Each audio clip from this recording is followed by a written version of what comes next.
Assalamu alaikum students. Today we will be studying chapter number 8. So open your science textbook and turn to page number 64. So today we will be learning the chapter Things Around Us.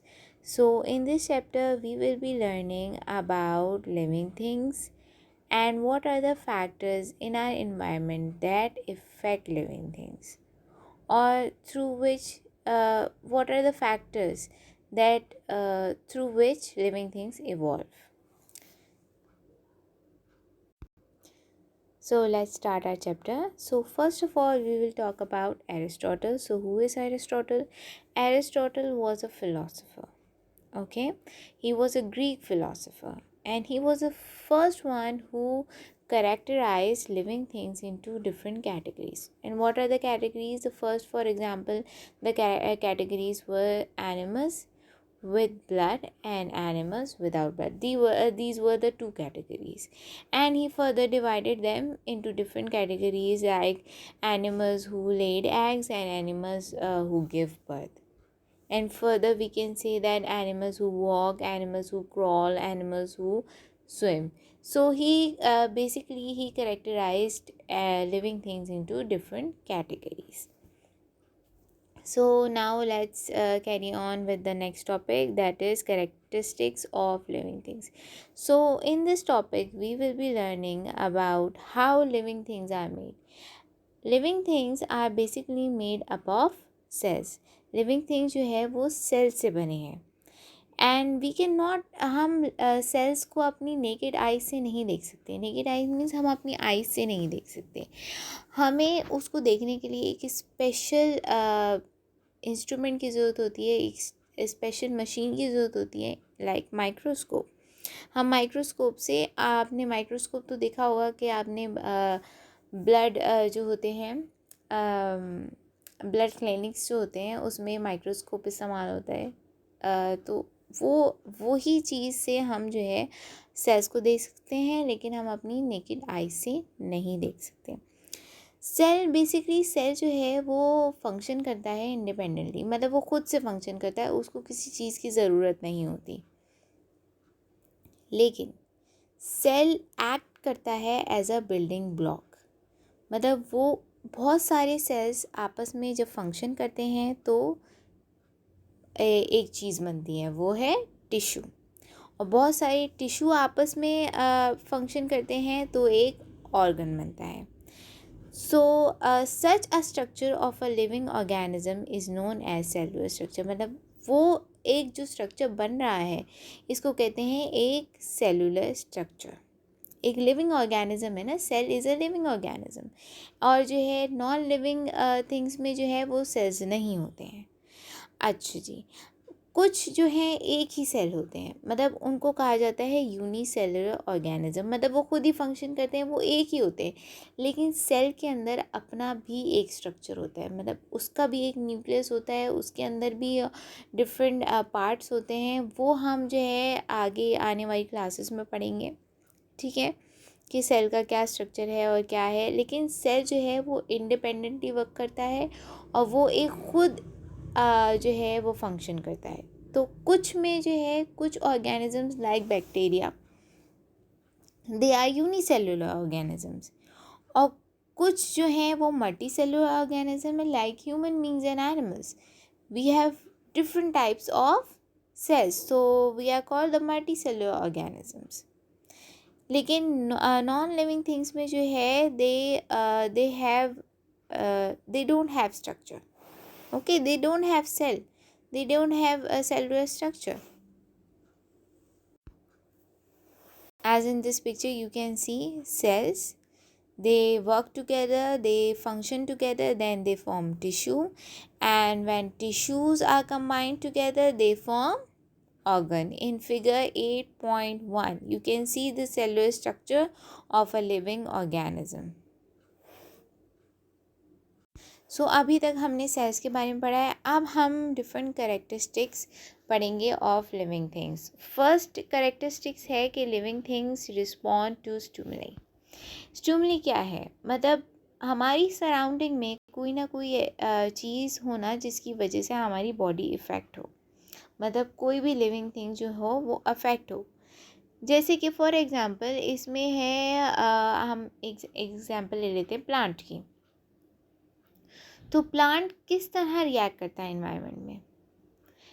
Plant इस तरीके से environment करता है कि आप ये देखिए figure 8.2, इसमें क्या है कि प्लांट के जो लीव्स हैं वो सनलाइट की डायरेक्शन में जा रहे हैं, वो अपनी इन्वायरमेंट से जो है रिएक्ट करें। पहले वो सीधा था, लेकिन जहाँ उसको नज़र आया कि लिविंग थिंग है, तो जहाँ उसको नज़र आया कि जो है वहाँ से लाइट आ रही है, तो वो उस डायरेक्शन में डाइवर्ट हो गया। सही है, he is reacting to the environment, मतलब प्लांट जो है वो रिएक्ट कर रहा है और वो बेंड हो गया कि जहाँ से लाइट आ रही है। सो अब नेक्स्ट टॉपिक है कि living things grow. So living things living thing grow, ये बात तो सबको पता है कि living things grow. For example if we are talking about a seed, okay, seed is a living organism. So we put the seed into the ground, हम seed जो है वो ग्राउंड में मतलब खाद में जो है डाल देते हैं। थोड़े दिनों बाद उसमें से जो है पत्ते निकलने शुरू हो जाते हैं, और कुछ जो है महीनों बाद एक पेड़ बन जाता है। फिर वो पेड़ जो है वो फल देने लगता है, मतलब वो ग्रो कर रहा है। Living things grow, living things eat and they grow, मतलब लिविंग थिंग्स जो है they need food energy and they grow because they have cells, they have tissues like plants and like human beings. If we talk about human being, a child develop into an adult, and how they develop? Because they eat, and they from the food they are eating, they are getting their energy, and that energy is helping the human being to grow. So now we will talk about living things need food, और living things need food। ये बात सबको पता होती है कि सबको जो है एनर्जी के लिए जो है फूड इनटेक सबकी ज़रूरत होती है। तो उसमें जो है प्लांट्स भी आ जाते हैं और ह्यूमन बींग्स भी आ जाते हैं और एनिमल्स भी आ जाते हैं। हम प्लांट्स के बारे में देखते हैं कि प्लांट्स को जो है वर्क करने के लिए और जो है प्लांट्स को जो है ग्रो करने के लिए जो है क्या क्या चीज़ों की ज़रूरत होती है। उसको फूड की ज़रूरत होती है, और फूड कैसे मिलता है? उसको फोटोसिंथेसिस से मिलता है। इसी तरह हम एनिमल्स और जो है हाँ हम ह्यूमन बींग्स हैं, हमें अपनी नॉर्मल डेली लाइफ के लिए जो है वर्क करने के लिए हमें एनर्जी चाहिए होती है, और वो एनर्जी हमें कहाँ से मिलती है? हमें फूड से मिलती है। लेकिन non living things don't need food, non living things and dead organism don't need food. अब हम बात करते हैं living thing respire. Living thing जो है वो रेस्पायर करते हैं, मतलब वो सांस लेते हैं, और हर लिविंग थिंग का एक अपना तरीका है सांस लेने का। For example we can talk about animals. Different animals breathe through different ways, like we can talk about worms. Worms basically, worms जो होते हैं वो अपनी स्किन से सांस लेते हैं। उनके ना मुंह होते हैं, ना नाक होती है, ना कुछ भी नहीं होता, उनकी सिर्फ स्किन होती है, और वो ग्राउंड के अंदर रहते हैं। वो ग्राउंड से जो है अपनी स्किन के ज़रिए न्यूट्रिएंट्स भी लेते हैं और सांस भी लेते हैं। If we talk about fish अपनी जो है गिल्स से सांस लेती है, जो उसकी साइड पे लाइंस बनी हुई होती हैं, ऊपर नीचे हो रही होती हैं। कभी कभी आपने देखा होगा, मतलब ऑब्जर्व किया होगा अगर फ़िश को, तो fish have lines in the both side, so वो उससे सांस लेती है।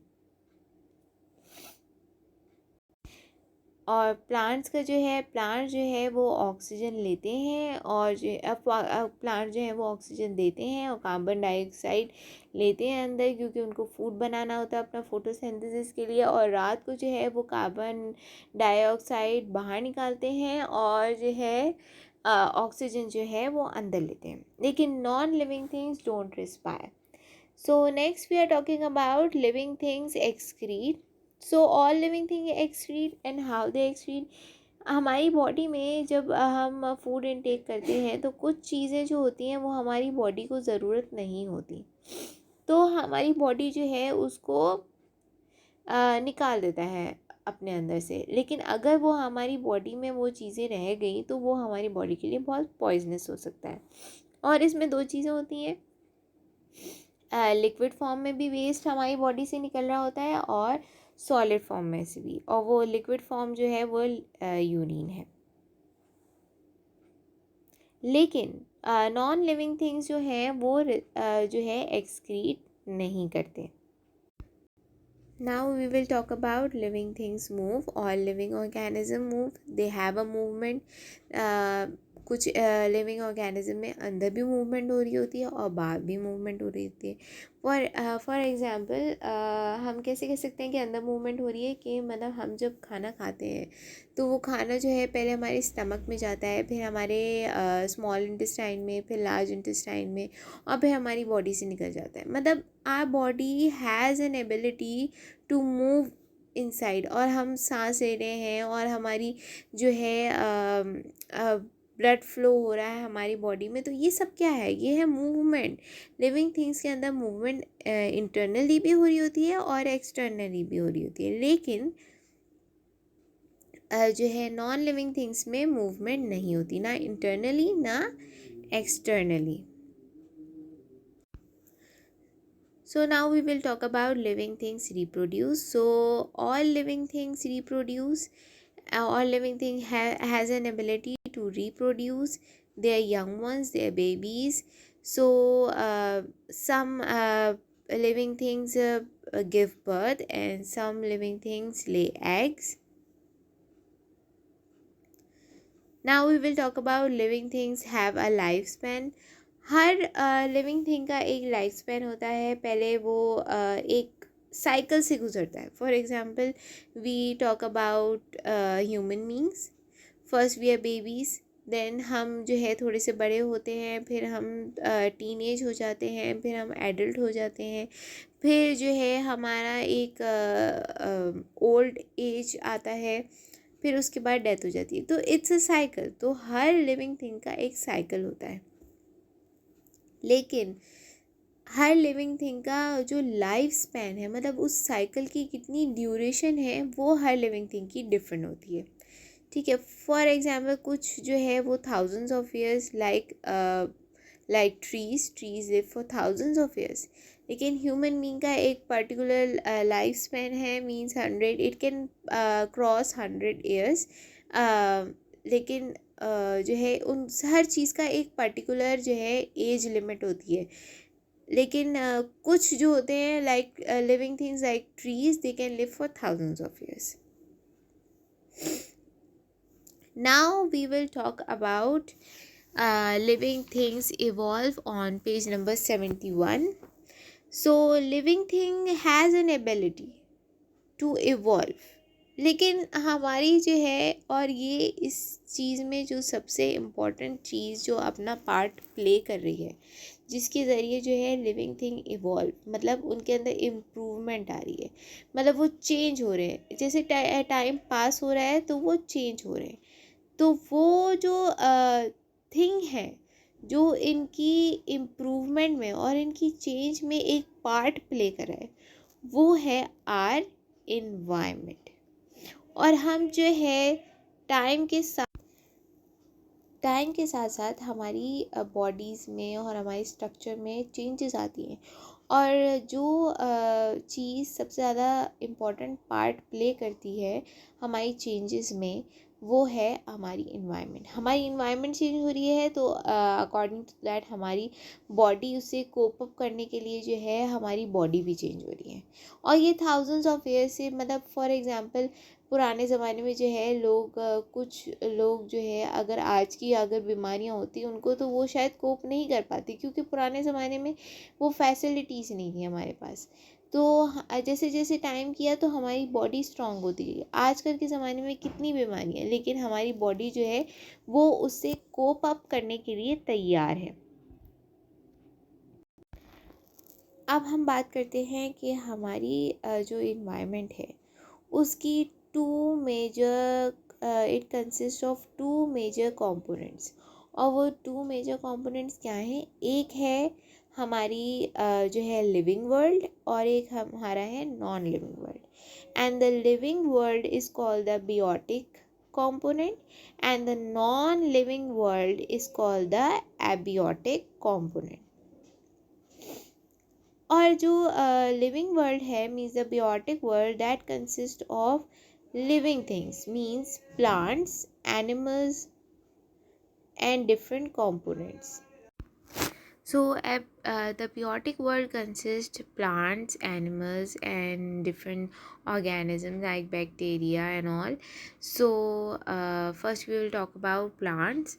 So plants are the living organism. You know that plants is a living organism, and how they make food. They have a green coloring of pigment on their leaves, and how it is made, it is through their process of photosynthesis. And now we will talk about animals. So there are many type of animals, and there are over 20 lakhs of living species of animals, and they are called the heterotrophic. Hetero means different and troph means these animals have different method of taking food. Troph means different method of taking food. And फिर उसको और classify किया गया है कि herbivorous, carnivorous and omnivorous, you know that. And there are many like parasites and saprophytes and scavengers. There are many different type of animals. We were talking about the biotic world.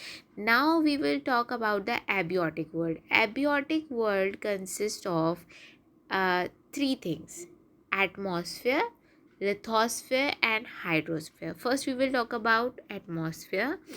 So the air blanket, we have a air blanket around us, so that consists of many gases like carbon dioxide, nitrogen, hydrogen, neon, argon and some little water vapors as well. So next is hydrosphere. So hydrosphere means water, the water on earth's surface. Water bodies can be like seas, rivers, ponds, lakes and glaciers. Glaciers means waterfalls. And now we will talk about lithosphere. Lithosphere means there is a crust of soil. Well, there is a crust around us, like our ground. That is called the rock ground. That is called the lithosphere. It is the layer, the outer layer of earth, the crust, the rock ground. It is called the lithosphere. Now we will talk about the other abiotic factors that are required for the survival. So first is light. Plants को जो है वो survive करने के लिए जो है light की ज़रूरत होती है, सनलाइट की ज़रूरत होती है, क्योंकि वो अपना फूड बनाते हैं सनलाइट से. और हमारी बॉडी को भी, मतलब ह्यूमन बींग्स को भी और एनिमल्स को भी ज़रूरत होती है सनलाइट की, क्योंकि हमें सनलाइट से जो है वो विटामिन डी मिलता है. Now we will talk about the temperature. Earth का टेम्परेचर जो है वो ऑप्टिम है, मतलब मॉडरेट है. मतलब एक लिविंग बीइंग को लिव करने के लिए जो है जो टेम्परेचर चाहिए होता है, ऑप्टिम का मतलब होता है एक लेवल का, मतलब मॉडरेट टेम्परेचर. तो लिविंग बीइंग को लिव करने के लिए जो है जो टेम्परेचर जो है सर्वाइवल की जो टेम्परेचर चाहिए होता है वो हमारे अर्थ का टेम्परेचर है. इसी अर्थ के ऊपर जो है वो सर्वाइवल ऑफ लाइफ है. लेकिन अर्थ जो है वो टू पोल्स में जो है वो डिवाइड हुआ है. एक है north pole and south pole. North pole में जो है वो ठंड होती है और साउथ पोल में जो है वो थोड़ा सा, मतलब कह सकते हैं नॉर्मल टेम्परेचर होता है. अब कुछ वार्म ब्लडेड एनिमल्स होते हैं और कुछ कोल्ड ब्लडेड एनिमल्स होते हैं. So we were talking about the cold-blooded animals and warm-blooded animals. So warm-blooded animals temperature do not fluctuate, मतलब उनका चेंज नहीं होता. लेकिन कोल्ड ब्लडेड एनिमल्स का जो टेम्परेचर होता है बॉडी का वो अपने हिसाब से चेंज कर लेते हैं, मतलब इन्वायरमेंट के हिसाब से चेंज कर लेते हैं. कोल्ड ब्लडेड जो एनिमल्स होते हैं, अगर जो है बहुत सर्दी हो रही होती है तो वो अपने जो बॉडी की एक्टिविटी है उसको रिड्यूस करते हैं और स्लीप मोड में चले जाते हैं, मतलब हाइबरनेशन पीरियड में चले जाते हैं. मतलब क्रॉल करके किसी भी जो है केव में या बहुत खामोशी की जगह पे जाके और जो है ना वो स्लीप मोड में चले जाते हैं. और जब जागते हैं, जब जो है मतलब बाहर का टेम्परेचर या विंटर टाइम जो है वो निकल जाता है. और ज़्यादातर जो वार्म ब्लडेड एनिमल्स होते हैं वो क्या करते हैं, सर्दियों के टाइम पे जो है वो इन्वायरमेंट के चेंज होने की वजह से जो है मूव कर देते हैं, माइग्रेट कर देते हैं. और दैट मतलब दूसरी तरफ चले जाते हैं, या फिर जो है फेवरेबल कंडीशन के हिसाब से जो है वो दूसरी तरह मतलब किसी अच्छी जगह मूव हो जाते हैं. Now we will talk about air. So हमारी एयर जो है, हमारी एटमॉस्फेयर की जो एयर है उसमें ऑक्सीजन, कार्बन डाइऑक्साइड, ये सारी जो गैसेस हैं वो हर किसी न किसी छोटी छोटी चीज़ के लिए काम आती हैं. फॉर एग्जांपल ऑक्सीजन है, तो ऑक्सीजन जो है वो ह्यूमन बींग्स के सर्वाइवल के लिए होता है, ह्यूमन बींग्स एंड एनिमल्स के लिए सर्वाइवल के लिए होता है. और जो है कुछ लिविंग थिंग्स जो हैं वो रिस्पायर करते हैं ऑन ऑक्सीजन, एंड कुछ लिविंग थिंग जो है वो एक्सहेल करते हैं ऑक्सीजन को. तो वो कौन सी लिविंग थिंग है, वो है प्लांट्स. प्लांट जो है वो अपने यूज़ के लिए कार्बन डाइऑक्साइड जो है वो अंदर लेते हैं और ऑक्सीजन बाहर निकालते हैं. और ह्यूमन बींग जो है वो ऑक्सीजन अंदर लेते हैं और कार्बन डाइऑक्साइड बाहर निकालते हैं. So now we will talk about water and soil. So what Earth, basically it's called a blue planet. Why it is called a blue planet? Because 70% of Earth contains water. 70% of Earth surface पे जो है वो water है, और living beings की survival के लिए water बहुत ज़रूरी है. वाटर प्लांट्स के लिए भी, बिकॉज प्लांट्स को जो है अपना फूड बनाने के लिए वाटर की ज़रूरत होती है. और एनिमल्स और ह्यूमन बींग्स को जो है अपनी बॉडी के फंक्शन करने के लिए और हमें ताकि डिहाइड्रेशन ना हो जाए, तो हमारी बॉडी को वाटर की बहुत ज़रूरत होती है. अब बात करते हैं हम सॉइल की. So what is soil? The outer most surface of the earth, मतलब अर्थ की सबसे आउटर मोस्ट लेयर जो होती है वो सॉइल कहलाती है. और उसमें बहुत सारी चीज़ें होती है, like minerals, iron, calcium, magnesium, aluminium, copper, potassium. ये सारी चीज़ें जो है हमारे आउटर सरफेस में होती हैं. और वो हमें कैसे मिलती हैं? प्लांट्स उन सारी चीज़ों को एब्जॉर्ब करते हैं और फिर हम जो प्लांट्स हमें फूड प्रोवाइड करते हैं, इस तरह जो है प्लांट को भी मिल जाती हैं ये सारी मिनरल्स. और ये और लिविंग थिंग्स को किस तरह मिलती है कि जब वो इन प्लांट्स को और जो है फ्रूट्स को और वेजिटेबल्स को कंज्यूम करते हैं. So our chapter is finished and now we will do the copy work of this chapter, things around us, in the next video. Thank you, children.